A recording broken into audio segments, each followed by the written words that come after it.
ॐ असतो मा सद्गमय तमसो मा ज्योतिर्गमय मृत्योर्मा अमृतंगमय। ओम शांति शांति शांति। सबको नमस्कार।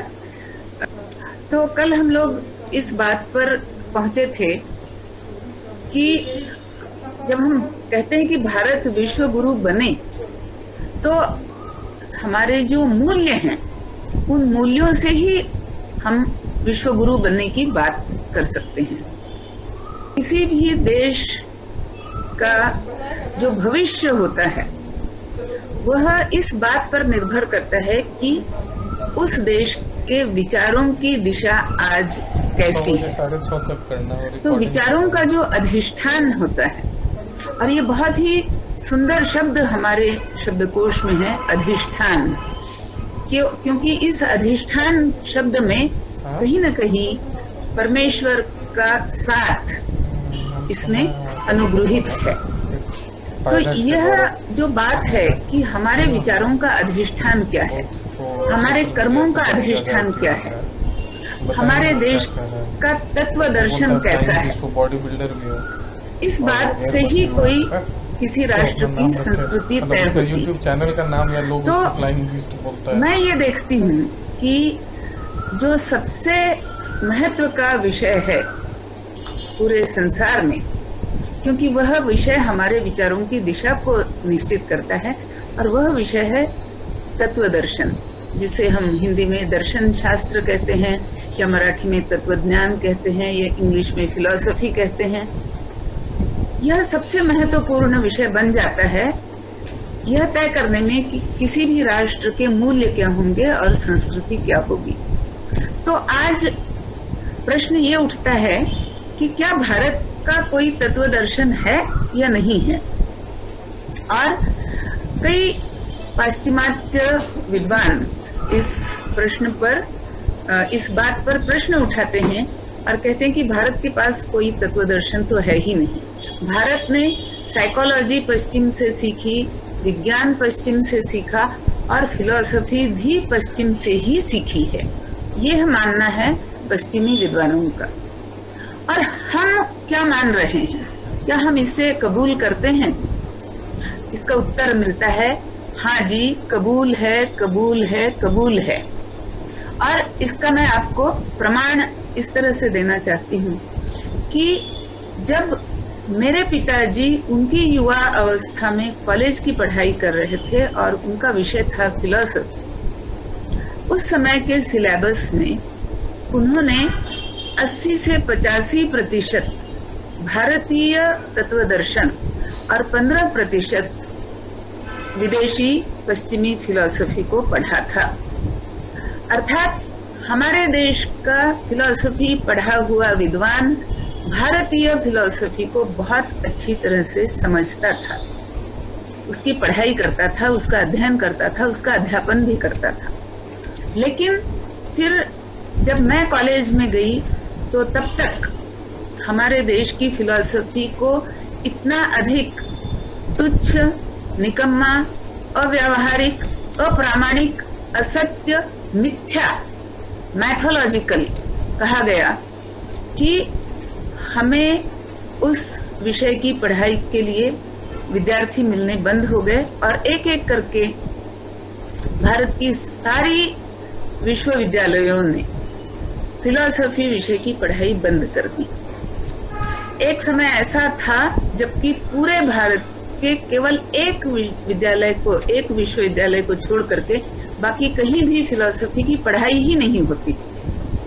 फिर वो ट्रेंड बदला, और आज हम ट्रेंड देखते हैं कि फिलॉसफी दोबारा एक बड़ा प्रिय विषय, लोकप्रिय विषय, विद्यार्थी प्रिय विषय बन रहा है। लेकिन आज फिलॉसफी विषय का सिलेबस अगर हम देखते हैं तो आप देखेंगे कि इसमें 85% हमें पश्चिमी फिलॉसफी पढ़ाई जाती है और केवल 15% हमें भारतीय फिलॉसफी पढ़ाई जाती है। क्यों? क्योंकि हम ये स्वीकार कर चुके हैं, एक राष्ट्र के नाम पर हम स्वीकार कर चुके हैं कि हमारी फिलॉसफी बकवास है, तुच्छ है, अव्यावहारिक है, अप्रामाणिक है, असत्य है, मिथ्या है। और मैं एक छोटा सा उदाहरण बताती हूँ कि कोई विद्यार्थी मेरे से चर्चा कर रहा था और उसने कहा कि हमारे फिलॉसफी में एक विषय है राज्य शास्त्र, मतलब राज्य कैसे चलता है फिलॉसफी के आधार पर। तो मैंने कहा ओ, तब तो तुम्हें जो भीष्म ने शांति पर्व में जो बात बताई राज्य चलाने की वह पढ़ाते होंगे, या योग वशिष्ठ में जो बताया गया कि कैसे राजा का क्या क्या धर्म होता है वो पढ़ाते होंगे, या रामायण में जो बताया गया कि राम ने इस प्रकार से अपना राज्य चलाया, इस धर्म को निभाते हुए राज्य चलाया, वो पढ़ाते होंगे। तो उस विद्यार्थी ने कहा नहीं नहीं नहीं, ये सब नहीं पढ़ाते, वो हमें पूरा का पूरा पश्चिमी तंत्र पढ़ाते हैं। और मैंने कहा कि तो फिर अपने टीचर से पूछो कि क्यों हमें शांति पर्व की बातें नहीं पढ़ाई जाएंगी। तो एक 15 दिन के बाद उसने मुझे उत्तर बताया कि मैंने अपने टीचर से पूछा और टीचर ने कहा कि वो सारी तो कपोल कल्पित कहानियां हैं, उस पे हम भरोसा नहीं कर सकते। तो जब हम अपने देश के तत्व दर्शन को इतना तुच्छ मान चुके हैं, स्वीकार कर चुके हैं, तब प्रश्न ये आता है कि इसकी रक्षा कैसे हो सकती है। कोई भी संस्कृति उसके तत्व दर्शन का अधिष्ठान लेकर के ही जीवित रह सकती है, उन्हीं मूल्यों के साथ जीवित रह सकती है। तो हमारी संस्कृति आगे चल करके कैसी बनेगी, इसका उत्तर भी इसी बात पर निर्भर करता है कि हमें ये जो अपनी संस्कृति की बातें कही गई हैं, अपनी फिलॉसफी की बातें कही गई हैं, इनसे हमारा परिचय है कि नहीं है, और अगर है तो यह परिचय हमें किस तरह से स्वीकार्य है। मिथ्या है इस रूप में स्वीकार्य है या सत्य है इस रूप में स्वीकार्य है।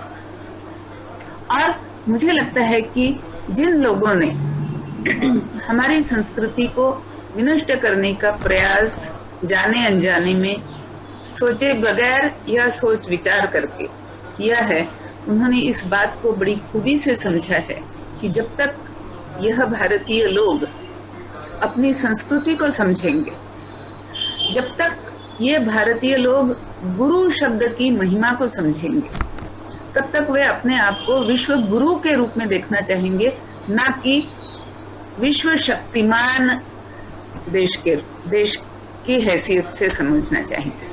तो हम विश्व शक्तिमान भी हो सकते हैं, जैसे आज अमेरिका है या चीन अपने आप को क्लेम कर रहा है, या कहीं रशिया क्लेम कर रही है, या कहीं पूरा मुस्लिम समाज एक होकर के ये अपने आप को क्लेम कर रहा है। तो क्या हमारा लक्ष्य विश्व शक्तिमानता की ओर है या हमारा लक्ष्य विश्व गुरु होने की तरफ है? ये इन दो बातों का हमें विचार करना पड़ेगा।